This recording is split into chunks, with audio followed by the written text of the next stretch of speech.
ನೇಹಾ ಹಿರೇಮಠ್ ಹತ್ಯೆ ಖಂಡಿಸಿ ಬಿಜೆಪಿ ಯುವ ಮೋರ್ಚಾ ಹಾಗೂ ಮಹಿಳಾ ಮೋರ್ಚಾ ವತಿಯಿಂದ ಏಪ್ರಿಲ್ 22ರಂದು ಬೃಹತ್ ಪ್ರತಿಭಟನೆ ಹಮ್ಮಿಕೊಳ್ಳಲಾಗಿದೆ ಎಂದು ಯುವ ಮೋರ್ಚಾ ಅಧ್ಯಕ್ಷ ಆರ್ಎಲ್ ಶಿವಪ್ರಕಾಶ್ ತಿಳಿಸಿದರು.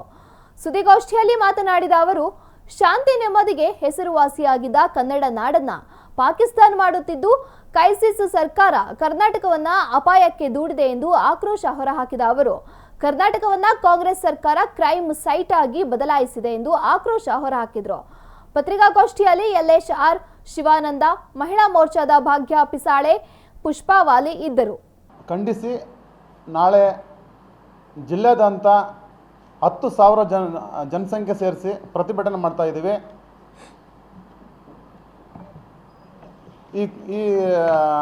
ಇದಕ್ಕೆ ಯಾರು ನಮ್ಮ ಪ್ರಿಯಾಂಕಾ ಖರ್ಗೆ ಹೋಗಿ ಕೇಳ್ರಿ, ಈಗ ಮೈಕ್ ಹಿಡ್ಕೊಂಡು ಕೇಳಿದ್ರು ಅವ್ರು ಏನಂತಾರೆ ಗೊತ್ತಾ?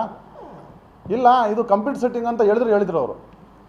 ಯಾಕಂದರೆ ಪಾಕಿಸ್ತಾನ ಜಿಂದಾಬಾದ್ ಅಂತ ಹೇಳಿದಾಗ ಅವರೊಂದು ಮಾತು ಹೇಳ್ತಾರೆ, ಇಲ್ಲ ಅದು ಹೇಳೇ ಇಲ್ಲ, ಪೊಲೀಸ್ ರಿಪೋರ್ಟು ಬಂದರೂ ಅದು ನಾವು ಹೇಳ್ಬೇಕಾಗಿತ್ತು, ಅವ್ರು ಹೆಂಗೆ ಹೇಳ್ತಾರೆ ಅಂತ ಹೇಳ್ತಾರೆ. ಇದಕ್ಕೆಲ್ಲ ಪ್ರೋತ್ಸಾಹ ಕೊಡ್ತಿರೋದೇ ಕಾಂಗ್ರೆಸ್ನವರು. ಈಗ ಒಬ್ಬನ ಮಗ ಕೊಲೆ ಮಾಡಿದರೆ ತಂದೆ ತಾಯಿಗೆ ಅಣ್ಣ ತಮ್ಮ ಕರ್ಕೊಂಡು ಕುಣಿಸ್ತಾರೆ. ಹಂಗೆ ಇವರು ಕಾಂಗ್ರೆಸ್ ಸರ್ಕಾರ ಸಿದ್ದರಾಮಯ್ಯಗೆ ಡಿ ಕೆ ಶಿವಕುಮಾರ್ ಕರ್ಕೊಂಡು ಕುಣಿಸ್ಬೇಕು. ಇಲ್ಲ ಅಂದರೆ ಮುಂದಿನ ದಿನದಲ್ಲಿ ಭಾಳನೇ ಇಂಥ ಕೃತ್ಯಗಳು ನಡೀತಾನೆ ಇರ್ತವೆ. ಈ ಇಂಥವೆಲ್ಲ ನಡೆಯೋ ಕಾರಣ ನಾವು ಓಟ್ ಹಾಕಿದ್ದು ಪರಿಣಾಮ ಇದು.